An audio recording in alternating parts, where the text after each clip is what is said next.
നമസ്കാരം. ദേവകി ആസ്ട്രോ സെർച്ചിലേക്ക് സ്വാഗതം. ഇന്ന് 2025 വർഷഫലം പറയാമെന്ന് വിചാരിക്കുന്നു. ഈ വീഡിയോയിൽ ധനുരാശിയിൽ ഉൾപ്പെടുന്ന മൂലം, പൂരാടം, ഉത്രാടത്തിൻ്റെ 1-ാം പാദം ഉൾപ്പെടുന്ന നക്ഷത്രക്കാരുടെ ഫലങ്ങൾ പറയാമെന്ന് വിചാരിക്കുന്നു. അതിനു മുമ്പായി ഇപ്പോഴത്തെ ഗ്രഹസ്ഥിതിയും ഈ വർഷമുണ്ടാകുന്ന മാറ്റങ്ങളും ഒന്ന് പരിശോധിക്കാം. ഇടവത്തിൽ വ്യാഴം, കന്നിയിൽ കേതു, കുംഭത്തിൽ ശനി, മീനത്തിൽ രാഹു എന്നിങ്ങനെയാണ്. 2025 മാർച്ച് 29 ശനി കുംഭം രാശിയിൽ നിന്നും മീനം രാശിയിലേക്ക് സംക്രമിക്കപ്പെടുന്നു. 2025 മെയ് 14 വ്യാഴം ഇടവം രാശിയിൽ നിന്നും മിഥുനം രാശിയിലേക്കും സംക്രമിക്കപ്പെടുന്നു. 2025 ഒക്ടോബർ 17 വ്യാഴം മിഥുനം രാശിയിൽ നിന്നും കർക്കിടകം രാശിയിലേക്കും സംക്രമിക്കപ്പെടുന്നു. 2025 മെയ് 18 രാഹു കുംഭത്തിലേക്കും കേതു ചിങ്ങത്തിലേക്കും സംക്രമിക്കപ്പെടുന്നു.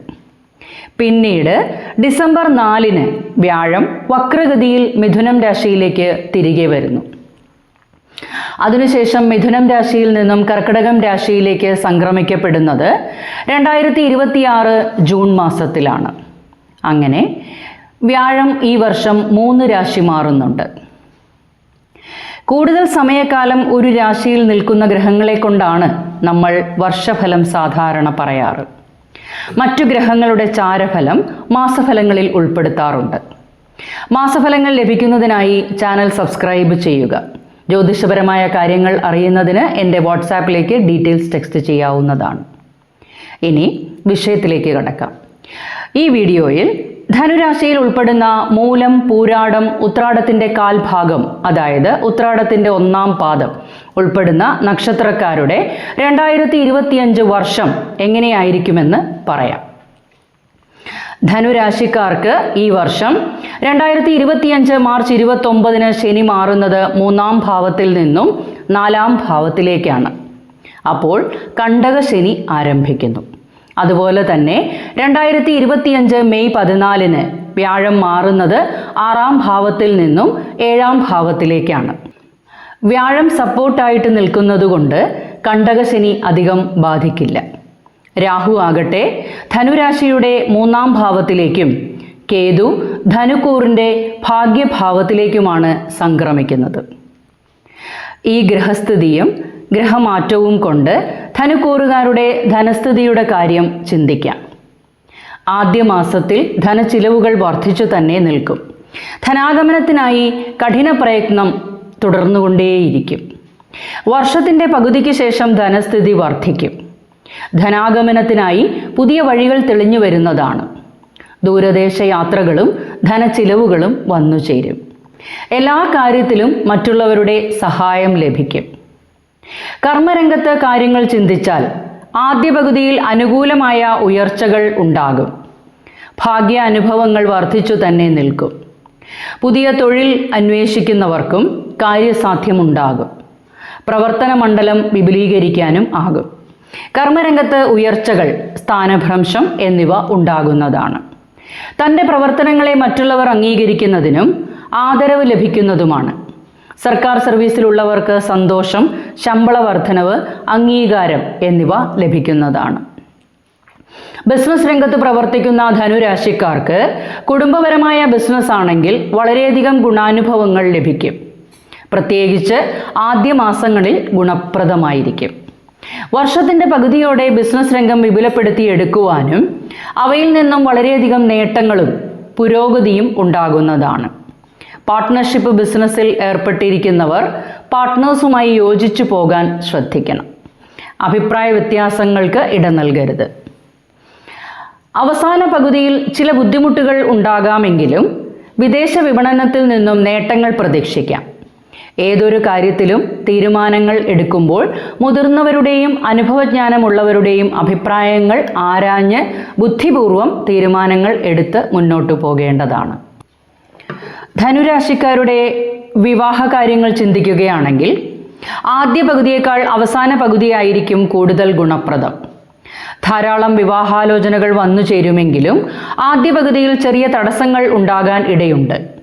രണ്ടാം പകുതിയിൽ വ്യാഴം അനുകൂലമായതിനാൽ തടസ്സങ്ങളെല്ലാം മാറി വരുന്നതിനും വിവാഹകാര്യങ്ങൾ നടന്നു കിട്ടാനും ഇടയുണ്ട്. പ്രണയിതാക്കൾക്ക് ബന്ധം ഊഷ്മളമാകാനും അവരുടെ പ്രണയം വിവാഹത്തിലേക്ക് എത്തിച്ചേരാനും ആകും. ഞാൻ എന്ന ഭാവം വർദ്ധിക്കാതിരിക്കുന്നത് നന്നായിരിക്കും. എല്ലാ കാര്യത്തിലും വാശി പിടിക്കുന്നത് ബുദ്ധിമുട്ടാകും. ദമ്പതികളുടെ ഇടയിൽ ഉണ്ടായിരുന്ന പ്രശ്നങ്ങളെല്ലാം പരിഹരിച്ച് മുന്നോട്ടു പോകാനാകും. ദാമ്പത്യ പ്രശ്നങ്ങൾ അലട്ടാനിടയുണ്ട്. എന്നാൽ രണ്ടാം പകുതിയിൽ പങ്കാളിക്ക് തെറ്റിദ്ധാരണകളെല്ലാം മാറി വരുന്നതായി കാണാം. വാക്കുകൾ സൂക്ഷിച്ച് ഉപയോഗിക്കണം. ക്ഷമാശീലം അത്യന്താപേക്ഷിതമാണ്. ദൂരദേശ യാത്രകളും ആഡംബര വസ്തുക്കൾ ലഭിക്കുന്നതിനും കുടുംബജീവിതത്തിൽ പുതിയൊരു ഉണർവ് ഉണ്ടാകുന്നതിനും സന്തോഷകരമായി ജീവിതം മുന്നോട്ട് നയിക്കുന്നതുമാണ്. സന്താന സൗഭാഗ്യത്തിനും ഉതകുന്ന വർഷക്കാലമാണ്. സന്താന സൗഭാഗ്യം ആഗ്രഹിച്ചിരിക്കുന്നവർക്കും ആഗ്രഹപൂർത്തീകരണം ഉണ്ടാകും. കുടുംബത്ത് ആദ്യ പകുതിയിൽ അല്പം സുഖക്കുറവ്, സന്തോഷക്കുറവ്, കുടുംബത്തുള്ളവർക്ക് ആർക്കെങ്കിലും ആരോഗ്യ പ്രശ്നങ്ങൾ അലട്ടാനും ഇടയുണ്ട്. ആദ്യ പകുതിക്ക് ശേഷം ഉണ്ടായിരുന്ന പ്രശ്നങ്ങൾ പരിഹരിച്ച് മുന്നോട്ടു പോകാനാകും. സഹോദരങ്ങളുമായും സുഹൃത്തുക്കളുമായും അയൽവക്കക്കാരുമായും നല്ല ബന്ധം പുലർത്തി മുന്നോട്ടു പോകാനാകും. ഏതെങ്കിലും പ്രശ്നങ്ങൾ അലട്ടിക്കൊണ്ടിരിക്കുന്നവരാണെങ്കിൽ രണ്ടാം പകുതിയിൽ അതിനെല്ലാം ഒരു പരിഹാരം കാണാനാകുന്നതാണ്. വീട്, വസ്തു, വാഹനം എന്നിവയുമായി ബന്ധപ്പെട്ട നല്ല ഗുണാനുഭവങ്ങൾ ഉണ്ടാകുന്നതാണ്.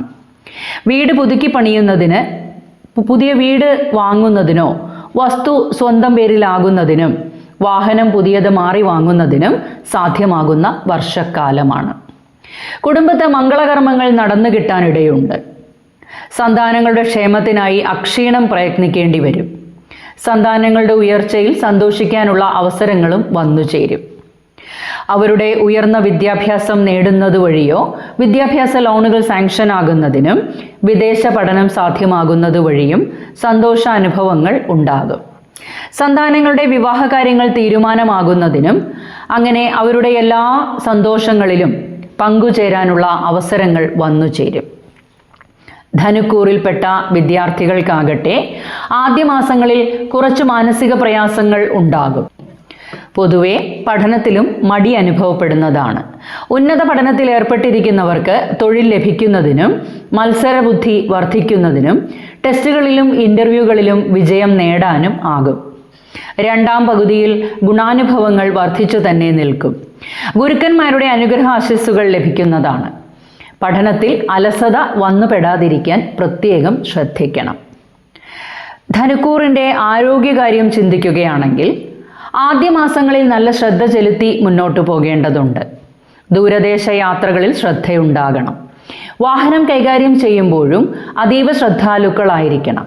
മുറിവ്, ചതവ്, പൊള്ളൽ എന്നിവ കർമ്മമേഖലയിൽ ഉണ്ടാകാനിടയുണ്ട്. മാനസിക പ്രയാസങ്ങൾ വർദ്ധിക്കും. ബന്ധുക്കളുമായി ചില അഭിപ്രായ വ്യത്യാസങ്ങൾക്ക് സാധ്യതയുണ്ട്. എന്നാൽ ആദ്യ പകുതിക്ക് ശേഷം ദൈവാധീന കൂടുതൽ അനുഭവപ്പെടുന്നതുകൊണ്ട് എല്ലാത്തിനെയും തരണം ചെയ്ത് മുന്നോട്ടു പോകാനാകും. ആ സമയത്ത് ആരോഗ്യ പ്രശ്നങ്ങളും കുറയുന്നതാണ്. ശരീരപുഷ്ടി ഉണ്ടാകും. ആദ്യ പകുതിക്ക് ശേഷം കുറച്ച് പ്രശ്നങ്ങൾ ഉണ്ടാകാമെങ്കിലും ആഹാര ക്രമീകരണങ്ങൾ ഉണ്ടെങ്കിൽ കാര്യങ്ങൾ ഭേദപ്പെട്ടു വരുന്നതായി കാണാം. ദഹന പ്രക്രിയകളെ ബാധിക്കുവാനിടയുള്ളതിനാൽ ജങ്ക് ഫുഡ്സ് ഒഴിവാക്കുന്നത് നന്നായിരിക്കും. ദൈവാധീനം വർദ്ധിപ്പിച്ചെടുക്കുന്നതിനായി അയ്യപ്പസ്വാമിക്ക് നീരാഞ്ജനം, ഹനുമൽ സ്വാമിക്ക് വെണ്ണ നിവേദ്യം, ഹനുമാൻ ചാലിസ നിത്യവും ജപിക്കുകയും ചെയ്യുക.